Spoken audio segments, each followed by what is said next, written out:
Magandang hapon po mga magulang at mga kapatid at mapagpalang araw po sa inyong lahat. Muli po ay welcome sa ating Sunday online worship service. Para sa araw na ito ng September 28, ang huling Sunday ng buwang kasalukuyan. At kung loloobin ng Panginoon na tayo magkita-kita muli, next Sunday ay October na. Isipin nga ninyo, talagang napakabilis ng panahon. Hindi mo naman hinahabol mabilis ang takbo. Sa mga kapatid, maraming salamat muli sa inyo, sa inyong patuloy na pagsubaybay at pagdalo sa ating pagtitipon dito sa online. Maraming salamat po sa mga suporta ninyo, sa mga encouragement ninyo, sa mga iba't ibang mga pagtulong ninyo upang ang gawain ito ay makapagpatuloy. At gaya ng sinasabi ko palagi, tayo tumatakbo na sa ika-6 na taon ng ating pamamahayag dito sa online. Magmula na nagsimula tayo noong March 15, 2020, noong unang nag-lockdown sa pandemic ang bayan natin. At sa biyaya ng Panginoon, tayo nandito pa rin at sa tulong ng kapatiran. At maraming salamat din sa mga kapatid natin na walang sawang nagsishare ng ating mga gawain dito sa social media. Yung kanilang pinipindot, yung araw ng share button dyan, yung araw na nakabaloktot, di ba? Ang pagtuturo. Pag pinindot niyan, mga kapatid, lalabas yan, share. Mamili kayo, share nyo sa messenger, sa email, o kaya share in public. Share nyo na lang in public para lahat ng mga kaibigan ninyo, mga friends ninyo sa social media ay ma-share ninyo. Malay ninyo, loobin ng Panginoon na maging interesado rin sila sa pag-aaral ng mga salita ng Diyos. So nawa mga kapatid ay pagpalain tayo muli ng Panginoon sa ating pagdalo at sa ating pag-aaral ng kanyang mga salita ngayon. Ang paksa po natin ngayon mga kapatid ay may pamagat na mabuhay ayon sa pagkatawag sa iyo.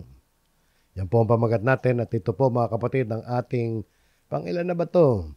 Pang ika-16 na aralin na natin dito sa serye ng mga lesson na ating ginagawang pag-aaral sa unang Korinto.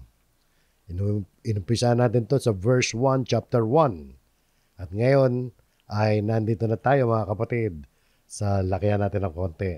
Sa unang Korinto 7:17 hanggang 24. At hindi pa dito natatapos mga kapatid ang chapter 7.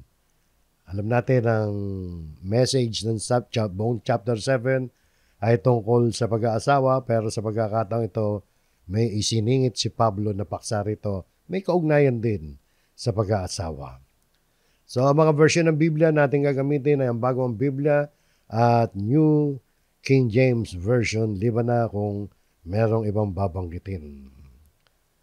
So mga kapatid, sa pagkakataong ito ay nais muna nating basahin ng tuloy-tuloy ang ating mga pangunahing talata sa unang Korinto 7:17 hanggang 24. Konti lang naman ito Dahil layunin natin ang mga kapatid ay makakuha tayo ng bird's eye view. Ano ba yung bird's eye view? Pag sinabing bird's eye view, parang ibon. Ibon, birds.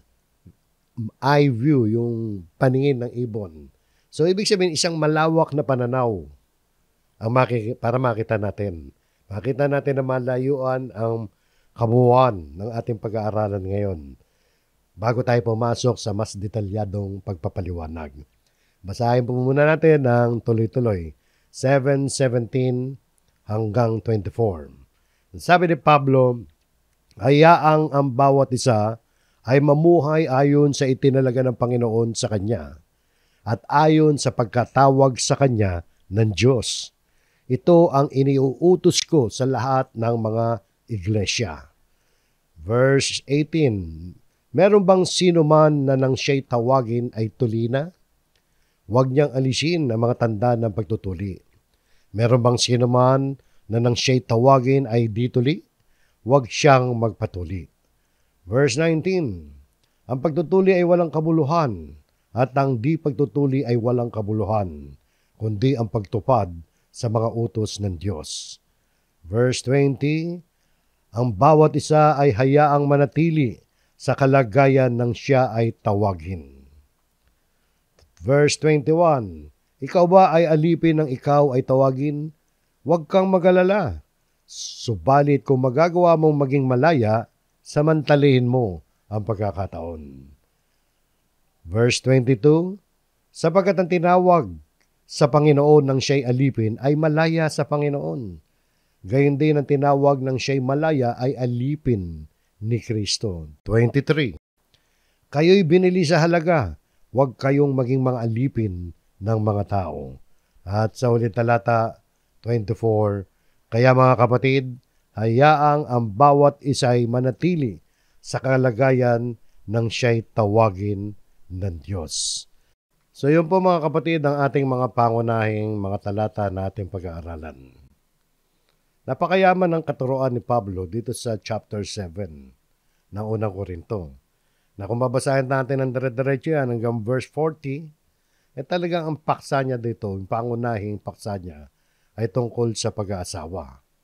Pero sa kalagitnaan ng kanyang pagtuturo tungkol sa pag-aasawa, isiningit niya itong 8 na mga talatang ating binasa na parang nagsilbing intermission o pahinga mula sa pagtalakay sa mag-asawa o pag-aasawa. At katunayan, pagkatapos nito, pagdating ng verse 25, hanggang 24 lang tayo, pagdating ng verse 25, kung lulobin ng Panginoon, next week yun, ay muli niyang ibinalik yung direktang paksa tungkol sa pag-aasawa hanggang sa matapos na, hanggang sa verse 40. Sa verse 40 matatapos ka, no? Makikita natin na yung verses 17 hanggang 24 na siyang paksa natin ngayon, ay yan ang pinaka nagsisilbing gitnang pundasyon. Mahalaga to kaya tinawag natin gitnang pundasyon dahil nasa kalagitnaan halos siya ng buong paksa. Ang mensahe rito malinaw mga kapatid. Mabuhay ayon sa pagkatawag sa iyo ng Diyos. Ang bawat isa sa atin mga kapatid ay may kanya-kanyang kalagayan sa buhay at pinanggalingan sa buhay. Iba-iba ang antas natin pagdating sa kabuhayan, sa pinagdaanan at sa kasalukuyang sitwasyon. Iba-iba. Ang ilan ay lumaki sa mahirap na pamilya. Yung iba naman ay lumaki sa maginhawang pamilya. May ilan na tinawag ng Diyos habang sila'y may asawa. Ang iba naman ay tinawag ng Diyos nung nag-iisa na lang sila o nag-iisa pa sila, mga single. May mga tinawag na nakapagtapos ng pag-aaral, ng mataas na pag-aaral. Mga graduate, di ba? Meron din naman mga hindi graduate. Sa lahat ng pagkakaibang ito, isang katotohanan ang itinuturo ni Pablo.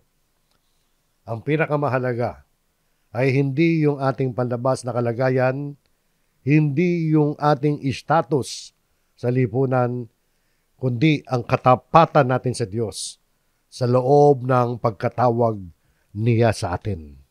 Yun ang mahalaga. Sinseridad, katapatan natin. Hindi kailangan mabago muna ang lahat ng bagay sa ating kapaligiran bago tayo magsimulang sumunod sa Diyos o makapaglingkod sa Diyos. Sa halip kung saan tayo tinawag ng Diyos, kung ano ang kalagayan natin, doon tayo manatili at mamuhay ng ayon sa kalooban ng Diyos. Yun yung pinaka-message dito mga kapatid. Mabuhay ayon sa pagkatawag sa iyo. Kung ano ang kalagayan mo nung tawagin ka ng Diyos, manatili ka dyan, maglingkod ka. Huwag mo nang hintahin na mabago pa yan. Ngayon, kung mababago yan, may improve, okay lang. Makikita po natin yan. So, ang unang bahagi ng ating paksa ay nilagyan natin ng punto yung verse 17 natin, yung unang talata. Ang nilagyan natin punto ay ang pangkalahatang utos. Bakit natin sinabi na ito yung pangkalahatang utos? Kasi kung mapapansin ninyo, dito sa talatang ito, no, yung nasa huli, mga kapatid, highlight na agad natin. Total, nabasa natin kanina yan. Sabi, ito ang iniutos ko sa lahat ng mga iglesia. Ibig sabihin, utos to. Matigas-tigas pa, malalim-lalim pa sa English. And so I ordain, no?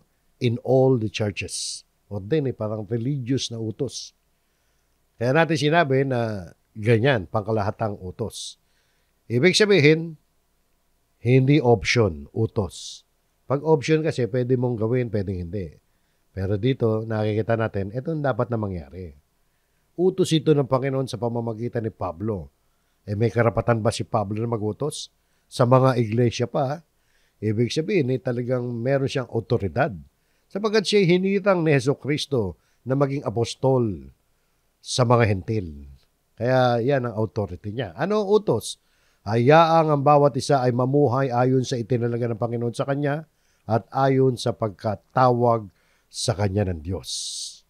Sa Revised Tagalog Popular Version, ito pagkaka-render niya, no?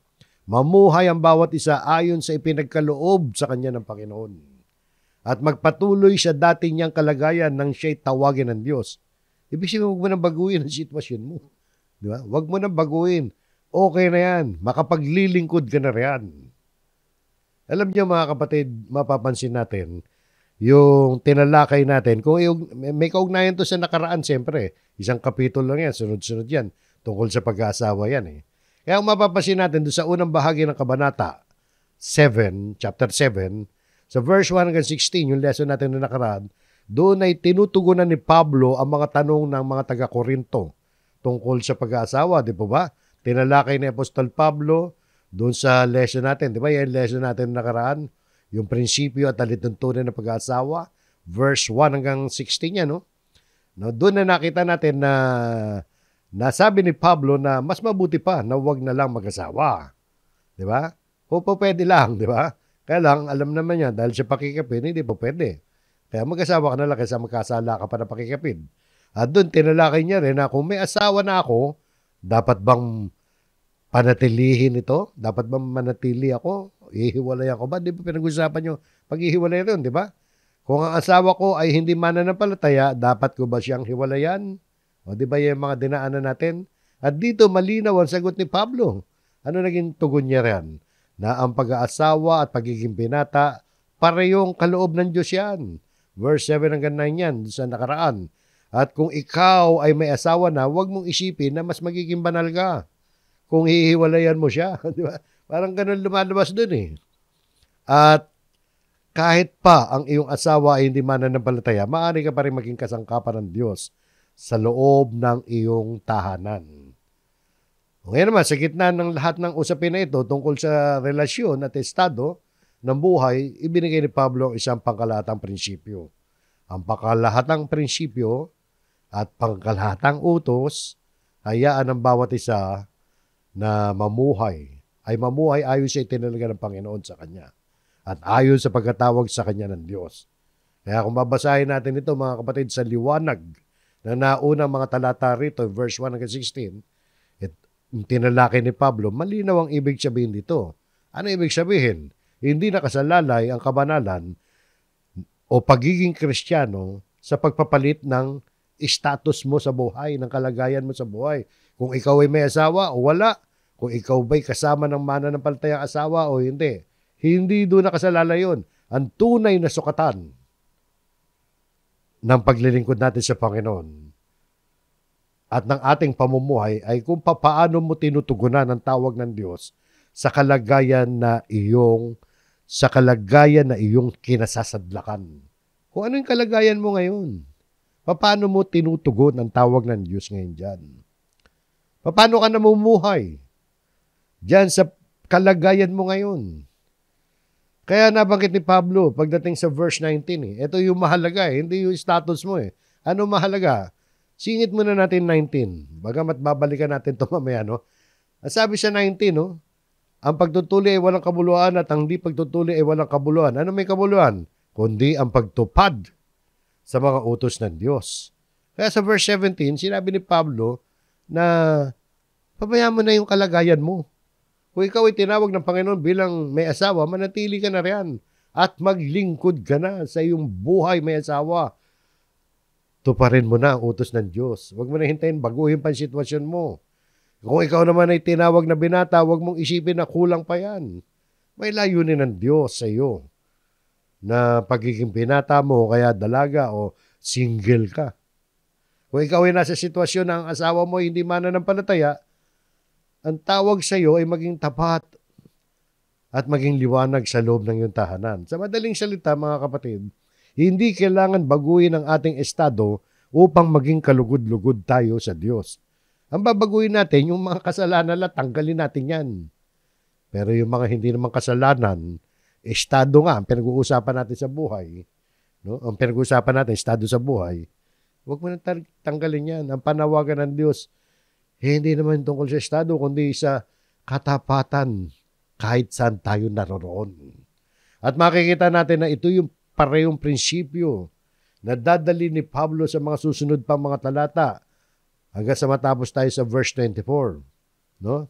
Kaya dito sa verse 17, mga kapatid, ay parang ito yung pivotal verse o gitnang prinsipyo na nagbibigay ng direksyon. Parang ito yung point ng pagpihit eh.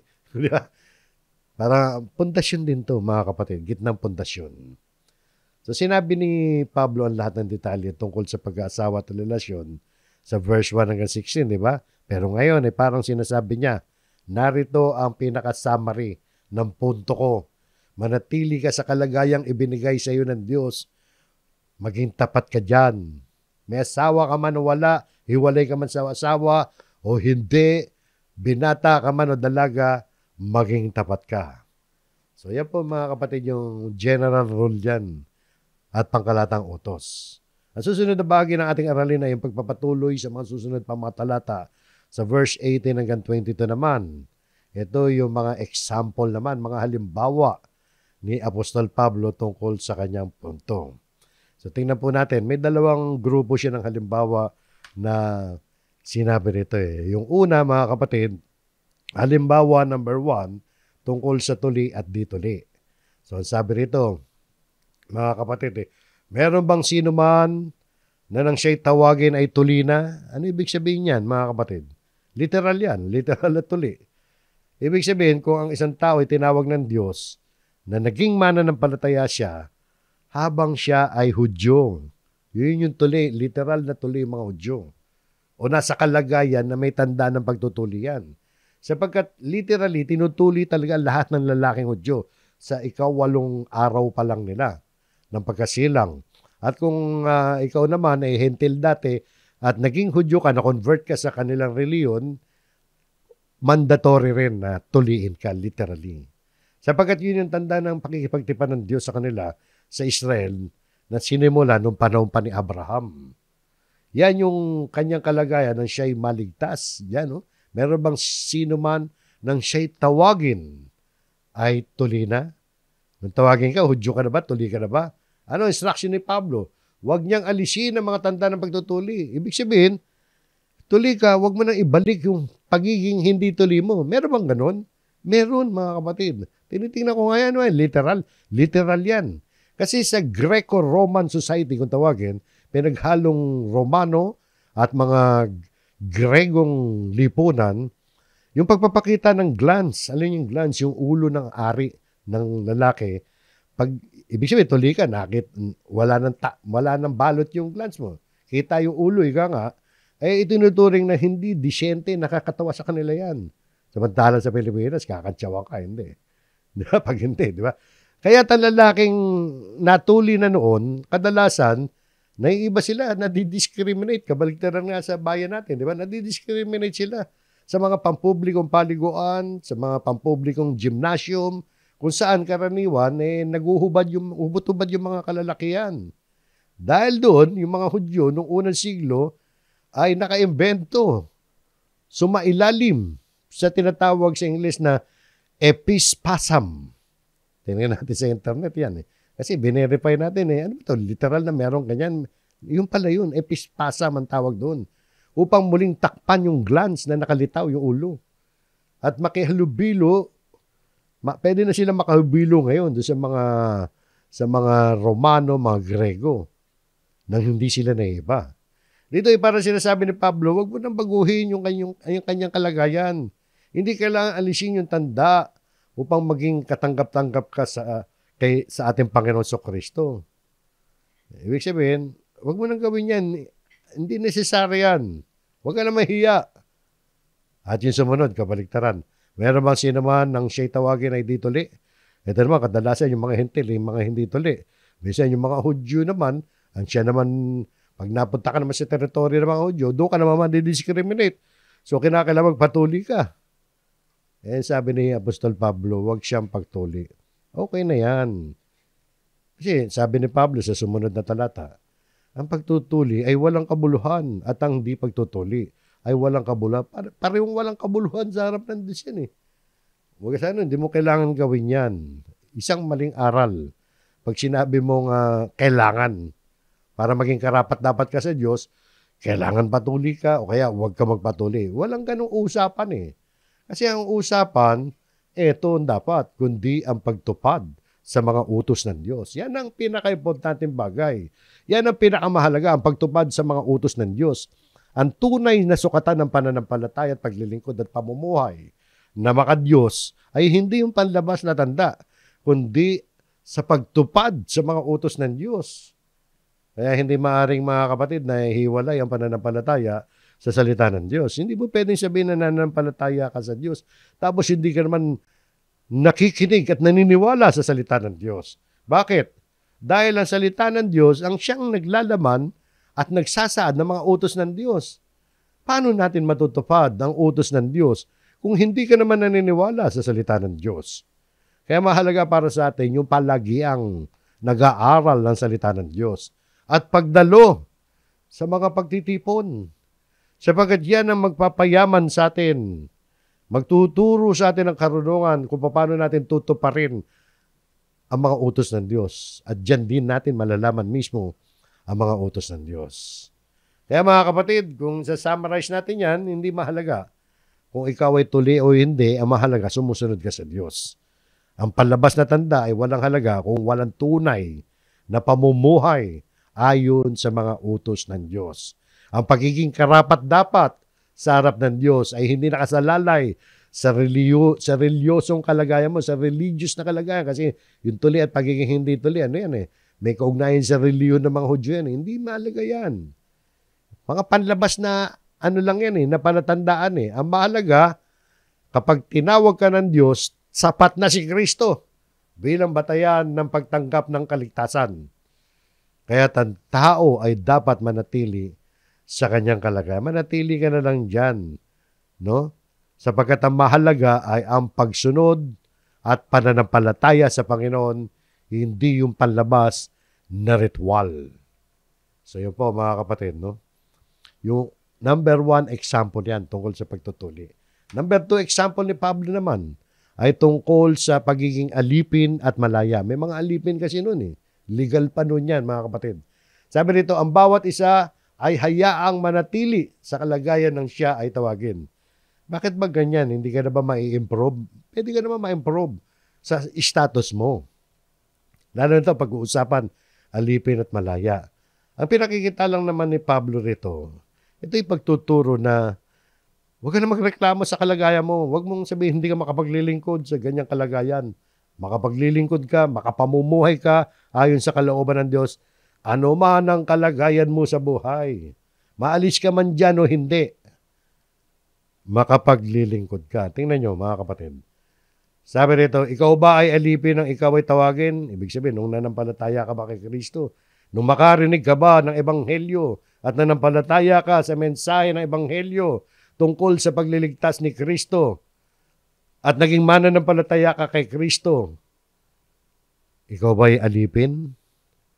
Huwag kang mag-alala. Ibig sabihin, huwag kang mabalisa dyan. Huwag kang mabahala. Huwag mo ikalungkot yan kahit alipin ka pa. Kahit alipin ka, hanggang sa naging Kristiyano ka, alipin ka pa rin literal. Legal kasi nung araw yan eh, no? Huwag kang mag-alala. So, balit kung magagawa mo maging malaya, samantalahin mo ang pagkakataon. So, okay lang na ma-improve pala ang sitwasyon mo. Kung alipin ka noon, may mga practical na paraan naman nung araw para makamit mo yung kalayaan mo. Hindi ito masama. Kumbaga sa panahon natin ngayon, may hirap ka ngayon, tinawag ka ng Panginoon. Masama ba magsika para maahon ka sa kahirapan? Pwede ka namang umahon sa kahirapan na hindi ka umiibig sa salapi, di ba? Halimbawa, pinanganak ka, nakatira ka sa kariton. Nabigyan ka ngayon ng pagkakataon ng mga pag-aral. Makapagtapos. May tumulong sa'yo, hindi ba susungkaban yun? Sungkaban mo yun. Huwag mong isipin na, tinawag na ako ng Diyos dito. Ibig sabihin, sa kariton ka na buhay, sa kariton ka na rin mamamatay. Kung mabibigyan ka ng pagkakataon, parang ganyan lang yan. Kung magagawa mo maging malaya, samantalahin mo ang pagkakataon, so hindi masama na ma-improve ang sitwasyon natin. Pero ang message dito, kung dyan sa sitwasyon mo, umpisahan mo na sumunod sa Diyos, mabuhay ka na may kabanalan dyan. Huwag mo nang hintahin, nababago pa yan. Mababago din yan kung kinakailangan at kung loloobin ng Panginoon at kung may pagsisikap. Pero dyan pala, magsimula ka na maglingkod. Tingnan niyo pa, no? Sa paliwanag pa ni Pablo, sapagkat ang tinawag sa Panginoon nang siya'y alipin ay malaya sa Panginoon. So dito tinutukoy ni Pablo yung siyang tinawag ni Kristo. Habang siya ay nasa kalagayan ng pagkaalipin, okay, alipin ka nga, bagamat siya ay alipin, sa panlabas, pampisikal na kalagayan lang yan. Pero sa harap ng Diyos, sa pananampalataya kay Kristo, ay natamo niya ang tunay na kalayaan. Ang kalayaan na mula sa kasalanan at mula sa paghahari ng mundo. Sa harap ng Diyos, hindi hadlang yung pagiging alipin. Siya ay kasing halaga rin na sino mang Kristiyanong malaya. So doon sa mga alipin, parang encouragement to, huwag kayong mag-alala. Alipin nga kayo, pero kasama naman kayo sa mga pinalaya eh. Ang mahalaga yun eh. Ano ba naman yung pagiging alipin? Dito lang sa buhay na ito yan. Ang mahalaga, hindi ka alipin ng kasalanan at ng paghahari ng mundo. So sapagkat ang tinawag sa Panginoon ng siya'y alipin ay malaya sa Panginoon, gayon din ang tinawag ng siya'y malaya ay alipin ni Kristo. Ito naman yung kabaligtaran. Okay, mataas ang status mo sa lipunan, hindi ka alipin. Pero alalahanin mo, huwag mong kalilimutan na alipin ka ni Kristo. Tinawag ka ni Kristo na maging mananampalataya. Hindi ka nga alipin. Palagay natin mataas ang kalagayan mo sa buhay, pero wag mong kakalimutan na ikaw ay pag-aari, alipin ni Kristo. Ang tunay na kalayaan ng Kristiyano ay hindi yung status natin o yung sariling kagustuhan natin, kundi sa pagiging masunurin natin kay Kristo. Ang alipin na tumanggap kay Kristo, pinalaya ng Panginoon mula sa kasalanan. Ang malayang tao na tumanggap kay Kristo, nagiging alipin ni Kristo. Alipin man sa lipunan at malaya man sa lipunan, parehas lang naman yan. Na lahat yan ay tunay na tinawag ng Panginoon. Alipin lahat yan ng Panginoon. At pinalaya lahat yan ng Panginoon. So, kita niyo mga kapatid. Pare-pares lang yan. Kaya ano man ang kalagayan mo sa buhay, diyan ka na, maglingkod ka na, mamuhay ka na. Pero kung may pagkakataon mabago yan, okay lang yan. Pero yung iba kasi, hinihintay pa mabago. Paano kung hindi na dumating yung pagbabago? Hindi ka na nakapamuhay ng ayon sa kalooban ng Diyos. So yun po mga kapatid, ng mga example yan. Ngayon, sa huling bahagi ng ating aralin, 2 huling talata natin, narito yung ilang mahalagang paalala, kaugnay pa rin sa tinalakay natin tungkol sa mabuhay ayon sa pagkakatawag sa iyo. Mga mahalagang paalala na lang to sa huling 2 talata. Unang-unang mahalagang punto rito, binili tayo sa halaga. Alam niyo, binili sa halaga. Kayo'y binili sa halaga. Yung idea rito, parang yung mga slave noon, binibenta, di ba? Pag meron nakabili sa iyo, yun na ang susunod na amo mo. Yun na yung Panginoon mo. At tayo, mga kapatid, binili sa halaga. Ano ibig sabihin nito? Sa English yan, we were bought at a price. Isang expression yan na malaking halaga yan. Pag sinabing binili ka sa halaga, abay, hindi barya ang pagkakabili sa iyo. Bakit? Sa katotohanan kasi, yung mga mananampalataya, tinubos ni Kristo. Binili ni Kristo sa pamamagitan ng kanyang dugo at sakripisyo sa krus. Naalala niyo yung mga talatang nadaanan natin dito madalas? No? Una-una sa Korinto, yung naalala niyo sa chapter 6 verse 20. Sapagkat kayo binili sa isang halaga, luwalatiin ninyo ngayon ng Diyos sa inyong katawan. Di ba? Yung tinalakay natin tungkol sa tayo templo ng Espiritu Santo sa chapter 6. Dapat luwalatiin natin ng Diyos. Iba na may-ari sa atin, tinubos na nga tayo . Tinanggal na tayo sa pagkaalipin ng sanlibutan. Binili kasi tayo sa halaga. At ang halagang pinambayad sa atin, mga kapatid, ay ang dugo ng ating Panginoon Kristo. Hindi tayo binili sa pamamagitan ng mga kayamanang lumilipas. Sabi nga ni Pedro, di ba? Hindi sa pamamagitan ng mga bagay na nasisira, gaya ng pilak at ginto, kundi sa pamamagitan ng mahalagang dugo ni Kristo. Kaya mga Kristiyano ay naging property na ng Diyos, spiritually talaga, at hindi na malaya para mamuhay sa sariling kagustuhan. Hindi naman tayo talo ron, mga kapatid. Tinanggal ang ating kalayaan sa paggawa ng kasalanan. Hindi tayo malayang gumawa ng kasalanan.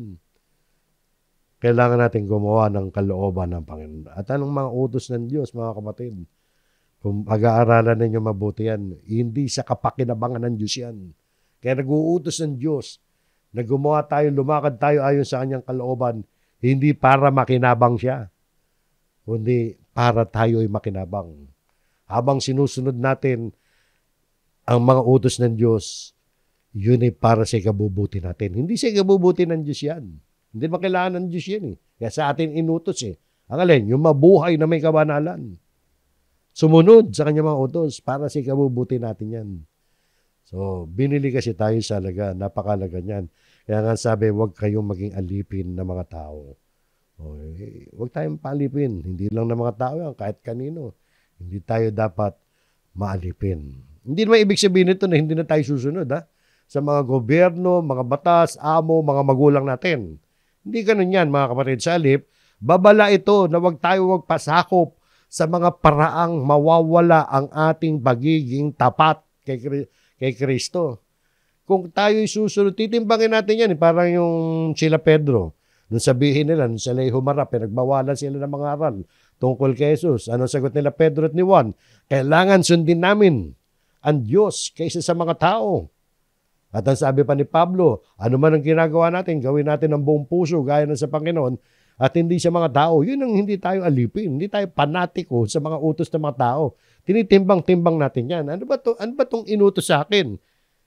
Baka naman itong inutos sa akin pag sinunod ko ito, inutos sa akin ng tao. Pag sinunod ko ito, malalabag ko ang utos ng Diyos. Susunod muna tayo sa Diyos. Siya, ibig sabihin mga kapatid, huwag kayong maging mga alipin ng mga tao. Susunod pa rin tayo sa batas ng mga tao. Pero pinag-aaralan natin, priority ang pagsunod sa mga utos ng Diyos. Bakit? Binili tayo sa halaga. Meron ng nagmamay-ari sa atin. Pagmamay-ari na tayo ng Panginoon Diyos. At sa uling talata natin, mga kapatid, ang sabi nito, kaya mga kapatid, ito yung manatili sa kalagayan ng tawagin ng Diyos. Tingnan niyo, mga kapatid. Kaya mga kapatid, hayaan ang bawat isa manatili sa kalagayan ng siya'y tawagin ng Diyos. Mapapansin niyo, mga kapatid, pangalawang beses na sinabi ni Pablo yan. Yung una niya sinabi yan, doon sa verse 20. Yan, bilas natin ulit. Verse 20 and verse 24. Ano sabi sa verse 20 kanina? Noong nag-aalimbawa si Pablo tungkol sa alipin at malaya, ang bawat isa ay hayaang manatili sa kalagayan ng siya ay tawagin.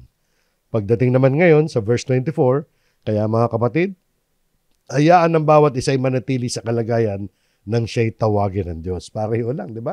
Muling pinapaalala ni Pablo. Ibig mahalaga to, di ba? Na huwag hayaang maging sagabal ang panlabas na estado ng buhay. Yung panlipunan, yung kalagayang personal. Huwag maging hadlang yan sa paglilingkod at katapatan natin sa Panginoon. Ang tunay na pagbabagong hatid ng Diyos ay yung sa puso natin, sa buhay natin. Hindi yung panlabas na kondisyon. Kaya mga kapatid, sa 7:24 nga, ibig sabihin lang niya, manatili tayo sa kalagayan ng tayo tawagan ng Diyos. Ang tinutukoy niya na kalagayan dito, yung status natin na hindi salungat sa utos ng Diyos. Halimbawa, gaya na sinabi niya, mga alipin, hindi naman salungat yan sa utos ng Diyos. Yung pagiging malaya, Hudyo, tuloy, hindi naman salungat yan sa utos ng Diyos. Yung mga kalagayan ito, hindi masama. Kaya natin nababanggit yan, mga kapatid. Meron kasi mga kalagayan, nung tinawag tayo ng Diyos, halimbawa, tinawag tayo, nasa masamang kalagayan tayo. Nabubuhay tayo sa kasalanan. No? Tandaan natin yan, hindi kasama rito yung pananatili sa makasalanang pamumuhay. Hindi natin pwedeng sabihin, ganito na ako, tinawag ng Diyos, magnanakaw na ako, di magnanakaw na rin ako, mangangalunya na ako, di mangangalunya. Hindi ganun ang ibig sabihin yan. Ano yung punto ni Pablo? Hindi mo kailangan magpalit muna ng status sa buhay para makapaglingkod sa Diyos. At yung status na tinutukoy rito na hindi mo na kailangan palitan, yung mga status na katanggap-tanggap sa moralidad ng Diyos, sa mga utos ng Diyos, di ba? Hindi yung makasalanang status. So nililinaw natin yan mga kapatid. Baka isipin ng iba kasi na ganito na ako, magnanakaw na ako. Tinawag ako ng Diyos, naging mananampalataya ako. Noong panahon na ako'y aktibong magnanakaw, old-dapper, drug addict, drug pusher, manluloko, swindler, corruption. Di ba? So nakita nyo, hindi ganun yan. Para mas malinaw mga kapatid, kung ilalagay natin sa panahon natin yan, kung ikaw ay estudyante, masama ba mag-estudyante? Hindi naman eh. Hindi mo kailangan hintayin pa na makapagtapos ng pag-aaral mo bago ka sumunod sa Panginoon. Ngayon pa lang, maaari ka na mamuhay para sa Kanya, di ba? Hintayin mo ba makagraduate ka? Kung hindi ka na umabot doon, mamatay ka na.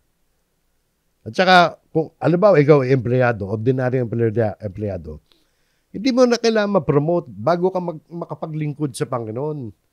Kahit nasa mababang posisyon ka, maaari mo nang isabuhay yan, yung kanyang mga utos. O sa pangkalahatan, hindi mo na kailangan hintayin na matupad ang lahat ng mga pangarap mo bago ka sumunod sa Diyos o bago ka gumawa para sa Panginoon. Ngayon pa lang sa kalagayan mo ngayon, maaari ka nang kumilos para sa Kanya. Kaya mga kapatid, ang tanong, ano ang kalagayan mo ngayon sa buhay? Estudyante ka ba? Empleyado ka ba? Ina ka ba ng tahanan? May asawa ka ba? O walay ka ba sa asawa? Kahit ano pa yan, mga kapatid, ang panawagan ng Diyos parehas lang. Mamuhay ka na ngayon ayon sa pagkatawag sa iyo ng Panginoon. So naunawaan niyo mga kapatid, no? Yung tinatakbo ni Pablo. At sinulat niya to sa gitna ng pagtalakay niya ng tungkol sa pag-aasawa. Ganon din, kung ano yung kalagayan mo ngayon sa yung marital status mo, pagyamanin mo na yan, maglingkod ka na sa Panginoon, wag mo nang hintahin, nawari baga kapag nakapag-asawa ka matutupad na lahat ang mga gusto mo sa buhay. Wala dyan mga kapatid. Do it now. Wag lang yung masama, siyempre. Common sense naman yun, di ba? Ngayon, bago tayo tuluyan magtapos mga kapatid, nais natin magbigay ng huling paalala rito tungkol sa mga napag-aralan natin na mga salita ng Diyos sa pagkakataong ito. Una mga kapatid, maging tapat tayo sa Diyos saan ka man tinawag. Hindi mo kailangan palitan ang iyong estado para maging katanggap-tanggap sa Diyos. Subalit kung kaya mo ma-improve yan, mapaunlad ang iyong kalagayan habang naglilingkod ka, okay lang yan. Pero wag mo nang hintahin yung pagkakataong yun. Ngayon pa lang gawin mo na ang kalooban, mga utos ng Diyos. Number 2, wag magmalaki. Huwag ipagmalaki ang panlabas na kalagayan. Ano man ang narating mo sa buhay. Ang kahalagahan ay nasa pagsunod. Hindi ang estado mo sa buhay. At number 3, ang tunay na kalayaan ay nasa pagiging kay Kristo. Ano man ang kalagayan mo ngayon, ikaw ay may saysay at layunin dahil ikaw ay binili na ni Kristo. So yun po mga kapatid, ang tunay na tagumpay sa buhay ay hindi nakabase sa ating estado sa lipunan o sa pagiging single o married o ano pa man, kundi sa pagsunod sa pagkatawag ng Diyos sa atin. Kaya iiwanan natin ang ilang tanong to para sa ating pagbubulay-bulay. Ikaw ba ay namumuhay ayon sa pagkatawag sa iyo? Ikaw, kapatid, ano ka ba ngayon? Retired? Retire ka na ba sa may edad ka na ba katulad ko? O bata ka pa? O mag-aasawa ka pa lang? O nasa kalagitnaan ka na ng pagpapamilya? Ina ka ba ng tahanan? Anak ka ba ng tahanan? Ano man ang kalagayan mo sa buhay? Ikaw ba ay namumuhay ayon sa pagkatawag sa iyo? Diyan sa iyong kalagayan. Sa iyong kalagayan ngayon, Nakikita ba ang iyong pagiging kay Kristo? So hanggang dyan mga kapatid, ang ating aralin, naway pinagpala tayo ng Panginoon sa ating mga napakinggan at magkaroon ito ng katuparan sa buhay po natin. Maraming salamat po muli sa inyo. Pagpalain tayong lahat ng Panginoon. Tayo po'y muling manalangin.